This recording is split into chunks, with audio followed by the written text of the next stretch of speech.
President Abdel Fattah el-Sisi and the visiting South Korean counterpart Moon Jae-in held summit talks in Cairo on Thursday, which tackled bilateral ties in addition to a number of issues of mutual concern.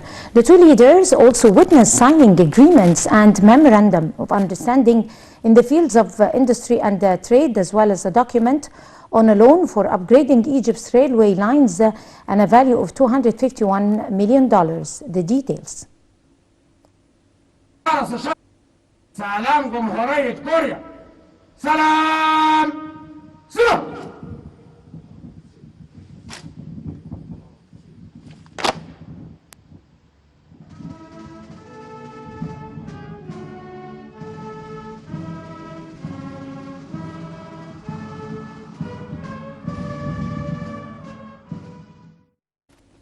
South Korean President Moon Jae-in, in a historic visit to Egypt, signals a turning point in relations between the two countries, which comes within the comprehensive partnership agreement signed between the two countries during President el-Sisi's visit to Seoul in 2016.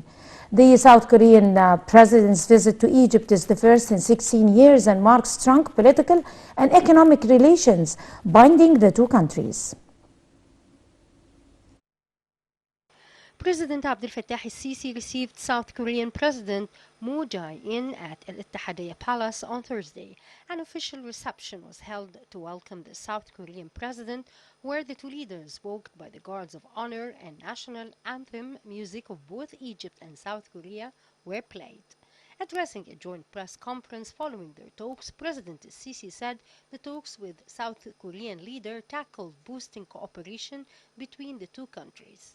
President el-Sisi expressed his appreciation to the active joint cooperation that witnessed lately a remarkable leap during the recent years. The head of state also expressed Egypt's desire for pushing technological cooperation with Seoul, especially with moving to the new administrative capital. The president spoke about creating the right environment to attract South Korean investments across various fields in Egypt. He said Egypt is keen on sharing views with South Korea on issues of mutual concern and boosting cooperation to achieve mutual interests.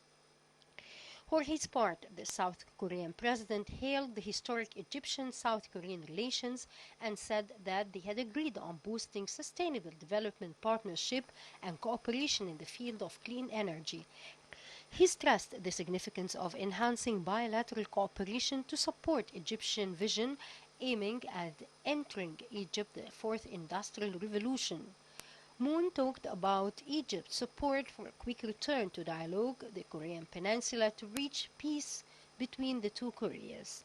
Meanwhile, the two leaders witnessed signing agreements and memoranda of understanding in the fields of industry and trade. Moreover, President el-Sisi and South Korea's President Moon witnessed signing a document on a loan for upgrading Egypt's railway lines with a value of $251 million. Officials at a South Korean-Egyptian roundtable discussed green-friendly transportation and the possibility of manufacturing electric cars in Egypt for export purposes. Cleaner energy had also come up in Moon's two other stops during his Middle East tour, but included stops in Saudi Arabia and the United Arab Emirates. Egypt is the last leg of Moon's Middle East tour.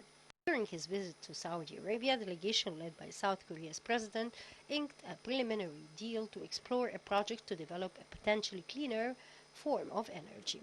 On Monday, Moon vowed that his fossil fuel-dependent country and the UAE would jointly expand their investments in renewable energy to tackle climate change.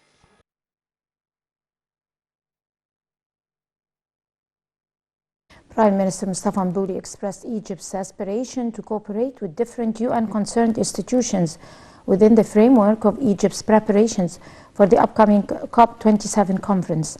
Mdouli stressed the importance given by the political leadership to make this conference successful and reach best aimed results, which boost Egypt's leadership in this vital issue and pushes international efforts in facing climate change.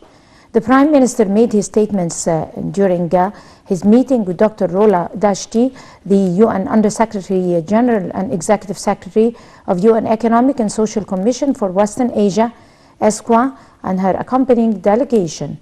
For her part, Dashti said her visit stressed her support to Egypt in all fields related to ASCOA's work, adding that there is a positive, remarkable progress in Egypt in all fields despite current challenges facing the world. She presented some initiatives through expanding cooperation with Egypt, especially concerning climate work. Meanwhile, Madbouli welcomed the proposed initiatives, calling for speedy discussions on technical level to tackle mechanisms of implementing them.